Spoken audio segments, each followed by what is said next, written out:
Hi Virgo, this is your December 26th through January 1st weekly tarot reading. I'll do 4 separate spreads this time. We'll have a spread on new love, a separate spread on love in an existing relationship or marriage. I'll do an X spread, and we'll see what you're not expecting to happen this week. Please like, share, and subscribe to support this channel. Before we begin, Virgo, I'd like to wish you a very happy New Year. I hope this 2023 year brings you lots and lots of joy, happiness, love, and success. This first spread is on new love this week. We have the 8 of Swords clarified by the Fool. We have the 10 of Cups clarified by the 2 of Cups. We have the Wheel of Fortune. In the potential outcome, we have the Empress with the Star and the 10 of Pentacles, and we also have the Sun on the bottom of the deck. You could be dealing with an Aries, Sagittarius, Leo, Aquarius. We also have Taurus and Libra on the table. This is one interesting reading because this looks like a done deal. There is no pages here. There's no aces. There's no knights here. So there's no offers. None whatsoever. We do actually start with the 8 of Swords, which is clarified by the Fool, and I think that's what it's all about this week. The Fool is a card of a new beginning. The Fool is a card of taking a leap of faith. This is a card of just going for it, and the rest is history. The 8 of Swords that the Fool is clarifying is a card of somebody who is stuck, trapped in their own thoughts. This is a card of somebody who is overthinking. So perhaps the offer was extended to you at some point in the past, and you've been sitting in that 8 of Swords energy, or perhaps you were thinking if this person is ever going to make their move towards you. But, you know, to be honest with you, it doesn't feel like it's something brand new, right? Like I said, it's a done deal. You're going to marry this person, Virgo. You really are going to marry this person. All that there needs to be done is the Fool card. The Fool is, like I said, taking a leap of faith, perhaps letting go of that overthinking energy. Perhaps thinking outside the box a little bit, you know, something like that, or expanding your horizons. Perhaps this person is not somebody whom in the past you would consider to be in a relationship with or consider to be married. Perhaps they're from a different culture, from a different background. Or again, you're just simply overthinking. And this week you are letting it go, and it will just flow like a beautiful, amazing river.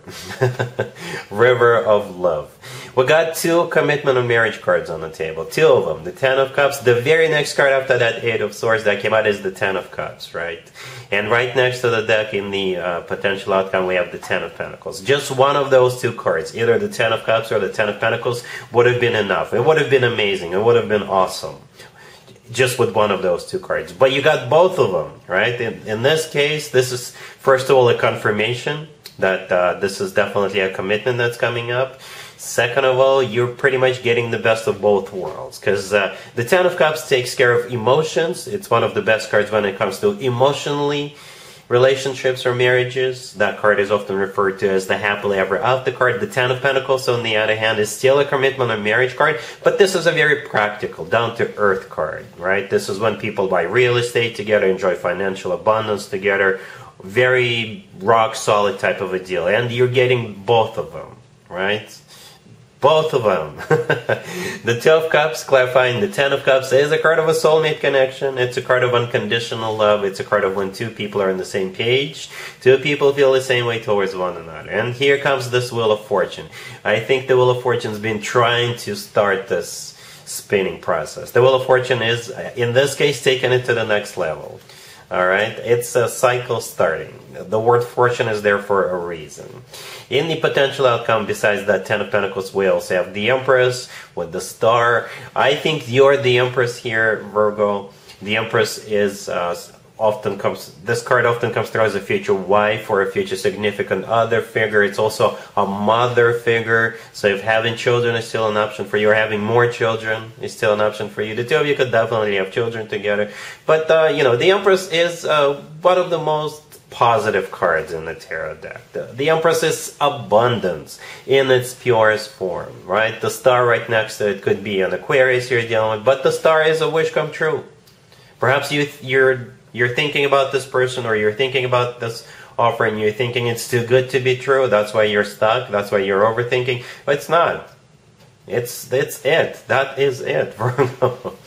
And the Sun on the bottom of the deck could be a Leo you're dealing with, but the Sun is the happiest card in the deck. The Sun is also a card of clarity. So perhaps this week you will gain that clarity about what's actually going on, that this is the real deal, right? Besides that, the Sun is the happiest card in the deck. The Sun always talks about joy, success, happiness, feeling on top of the world. So Virgo, don't overthink it. You know, it's here, and this is it. I believe you're going to marry this person. Really happy for you. Congratulations.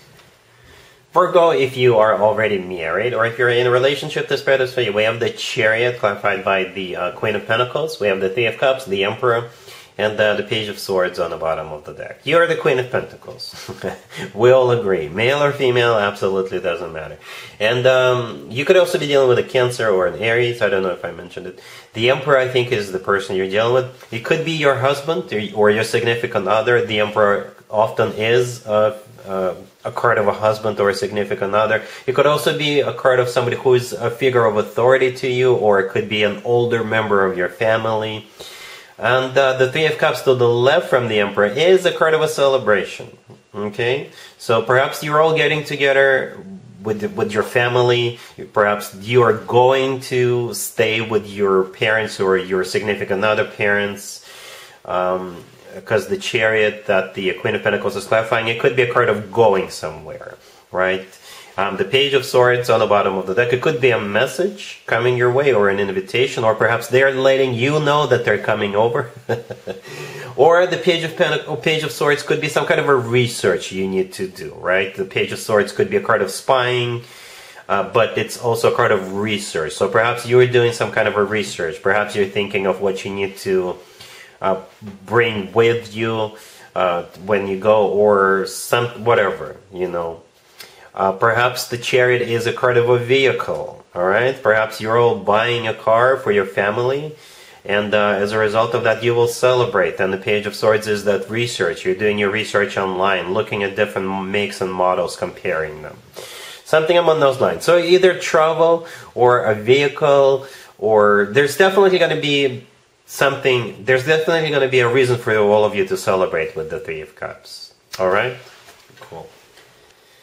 Let's see if anybody comes back from the past for you, Virgo, this week. Keep in mind, it could be somebody from a couple of months ago, a year ago, or a couple of years ago, so it doesn't have to be the most recent ex. We have the Seven of Swords, clarified by the King of Wands. We have the Five of Swords. We have the Queen of Cups, clarified by the Moon. And we also have the Seven of Cups on the bottom of the deck.